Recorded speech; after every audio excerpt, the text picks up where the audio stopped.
Hey, thanks for taking the time to listen to this. This is Minutes with God, Street Interviews. God bless.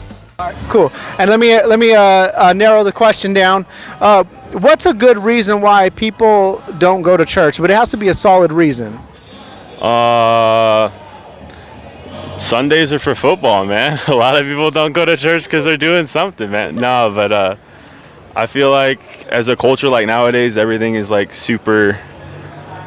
I don't know. That's a tough question, man. Because Let me ask you this, because you said as a culture, do you think our culture ignores God on the grounds of convenience? yeah, without a doubt, man. Like society is itself is getting super like everyone's just an open book now and not like secluded, and like you can hear it in like music and stuff like that. Everybody's just kind of like out there, putting themselves out there, where they're not as civilized, I guess you could say, as it was back then. But So we dodge God for the sake of convenience. We dodge God for many reasons, but one of those reasons is for the sake of convenience. yeah, no, I feel that. Yeah. Well, cool. Hey, I thank you for your opinion and your time here. God bless you. Yeah. Take care. Sorry? Would truth or things that are helpful to us, would it be relevant just depending on the time you live in?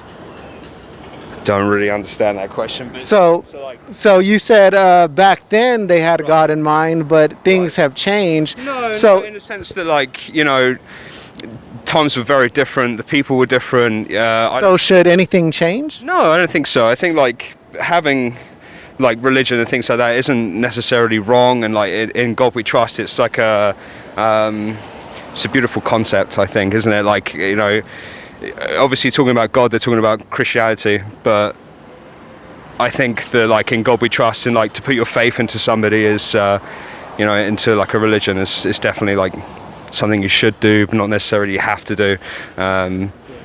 But yeah, no, I think. So let me ask you this question. There's a quote from Ray Comfort, and he says in this quote, could it be that the atheist can't find God for the same reason a criminal can't find a police officer? Oh, that's a good question. Do criminals struggle to find police officers here? I think. Well, what do you think? Yeah? I don't know. I've seen lots of, like, because the culture's very different here compared to the UK. Like, there's police everywhere, and I came up from Mexico before I came to the US, and policing's done a lot differently here, for sure. But some people hide from the police because they're trying to dodge a bullet. Right, yeah. No, that's something new to me, so I wouldn't really have a good answer for that question, because I think just the way... Because the culture, two different cultures. Two very different cultures. Like, I wouldn't... I guess there's a different outlook on what the police is here, and back home in England we would... But do you think that people hide from God because they don't want to have a fair handshake at the end of the day? I don't know. You're speaking to an atheist, so I can't. It's. This is good then. This is good. I don't know. I'm trying to give an insight, of what. Yeah, but. What's your reason for being atheist? I don't know. I just never found it, I guess. People find religion in times of need, I think, right? That's, you know, like they pray to God when something's gone horribly wrong.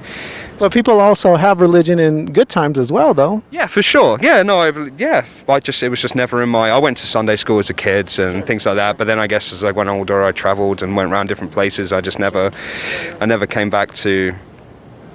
Yeah, find God, I guess. Yeah, the idea of it, I think... Yeah. You think there's too many rules? The life of sin is always a little funner, I think. Yeah. So do you think that would be the primary reason of being an atheist? Maybe not for you or for me some personally, people. but perhaps I can't speak on behalf of other people. But for me personally, I just never. I'm still going around, exploring, doing things. I just never had a moment for God yet. Not yet. I'm sure as I get older and maybe mature a little bit more. But There's a lot of temptation out here, right? Yeah, There's a lot of temptation out here. I think so. But not in like I'm gonna do like loads of stuff wrong. But definitely like.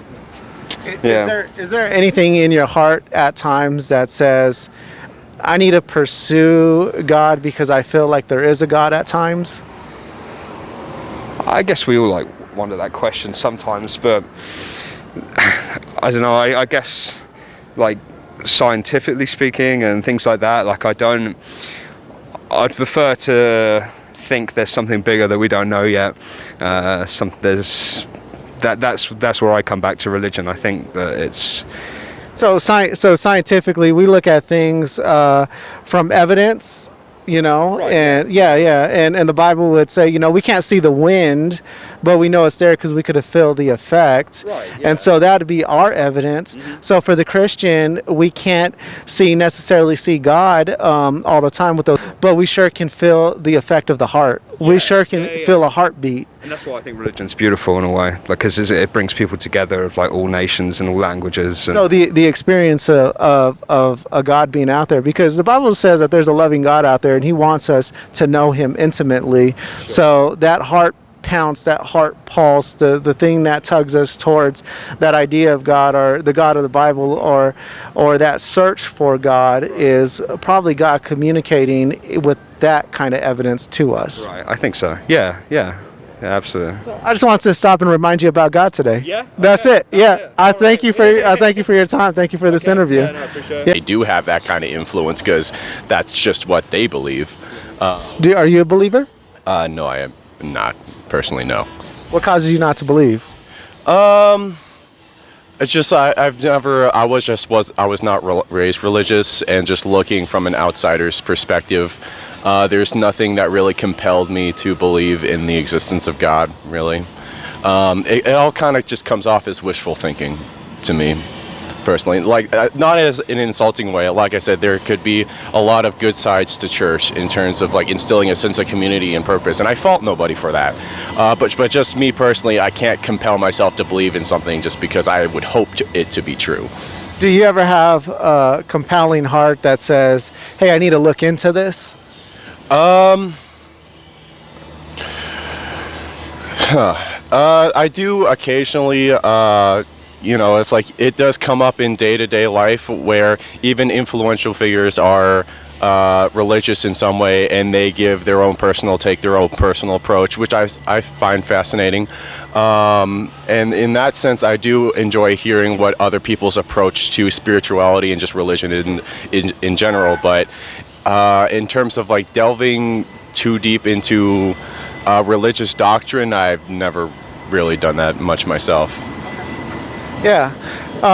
So there's this amazing thing that happens in people's lives is sometimes they go religious because they run into crossroads, and sometimes they just go religious because they have a compelling of the heart. And there's something about our heart that attracts us to things that we want to live by truth. I don't know, do you ever want to live by a lie? You probably don't want to live by a lie, right? You probably want to live by truth. Yeah, so you want to be governed by truth. You want our country to be governed by truth. You want that kind of direction. So I just want you to consider that compelling of the heart and what God might be saying to you, the God of the Bible. There's a quote out there by Ray Comfort, and he says this: could it be that the atheist can't find God for the same reason that the criminal can't find a police officer? What do you think about that?